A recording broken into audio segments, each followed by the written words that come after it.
அனைவருக்கும் வணக்கம். நான் ஒரு பூங்காவுக்கு போனேன். அந்த பூங்கால அழகழகான மலர்கள் கொத்து கொத்தா நிறைய இருந்தது. அது கிட்டக்க போய் பார்த்து வாசனையா இருக்கா அப்படின்னு பார்த்தேன். சில மலர்கள் நல்ல வாசனையாக இருந்தது. ஆனால் அந்த வாசனையை முழுமையாக என்னால் என்ன செய்ய முடியல, அனுபவிக்க முடியல. ஏன் தெரியுமா? பக்கத்துல அந்த பூவை காட்டிலும் இன்னொரு பூ அழகாக காணப்பட்டது. அதனிடத்திலே போய் பார்த்தேன். அந்த மலரிடத்திலே வாசனை இருக்கிறதா என்று பார்த்தேன். அதனிடத்திலே கொஞ்சம் கூட வாசனை இல்லை. இவ்வளோ அழகா இருக்கு, இந்த பூக்கிட்ட ஒரு வாசனை இருந்தா இன்னும் எவ்வளவு நன்றாக இருந்திருக்கும் என்று எண்ணிவிட்டு இன்னும் சற்று நேரத்துக்கு பிறகு வேறு வேறு இடங்களுக்கு போய் பார்த்தேன். ஒவ்வொரு இடத்துலையும் மலர்கள் பூத்து குலுங்கி இருந்தன. ஆனால் பூத்து குலுங்கி இருந்த இடத்திலே மலர்கள் கொத்து கொத்தாக இருந்தது மட்டுமல்ல, ஆனால் அவற்றிடத்திலே என்ன இல்லை தெரியுமா? வாசனை என்பது இல்லை. இன்னொரு இடத்துக்கு போனேன். ஒரே ஒரு பூ மட்டும்தான் பூத்திருந்தது. அது சுற்று வட்டாரம் முழுக்க அதனுடைய வாசனை அப்படி வீசியது. அதை பார்த்து அப்படியே பார்த்து கொண்டே இருக்கணும் போல என் மனசு தோணினது. அதனால அந்த மலரையே பார்த்தேன். அந்த வாசனையை அப்படியே நுகர்ந்து கொண்டே இருந்தேன். மெல்ல காற்று வீசியது. அந்த காற்றின் சுகமும் அந்த வாசனையும் என்னை மேலும் மேலும் சிந்திக்க வைத்தது. அப்போ சிந்திக்க வைத்தவுடன் எனக்கு எது நினைவிற்கு வந்தது தெரியுமா? திருவள்ளுவர் இயற்றிய ஒரு குறள் ஞாபகத்திற்கு வந்தது. என்ன குறள்னு கேட்குறீங்களா? இனருழ்த்தும் நாரா மலரணைய கற்றது உணர விரித்துரையாதார் என்கின்ற குறள் ஞாபகத்திற்கு வந்தது. என்ன? கொத்து கொத்தாக மலர் பூத்திருந்தாலும் அதனிடத்திலே வாசனை என்பது இல்லை என்று சொன்னால் அதனிடத்திலே என்ன இருக்காது? தேன் என்று சொல்லப்படக்கூடியது இருக்காது.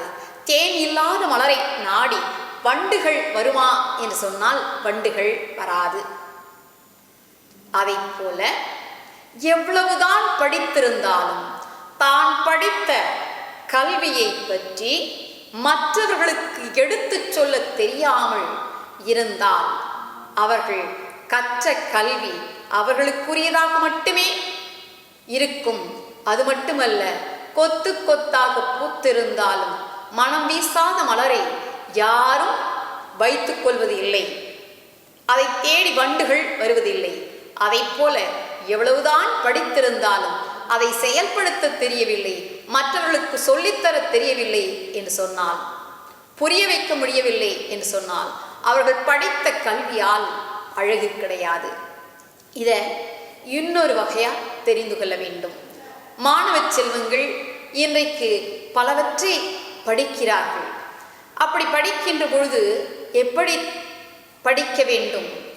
கற்க கசடு அற, ஒரு குறையும் இல்லாமல் குற்றமும் இல்லாமல் தெளிவாக புரிந்து படிக்க வேண்டும் என்பது மாணவர்களுக்கு உரியதாக உள்ளது.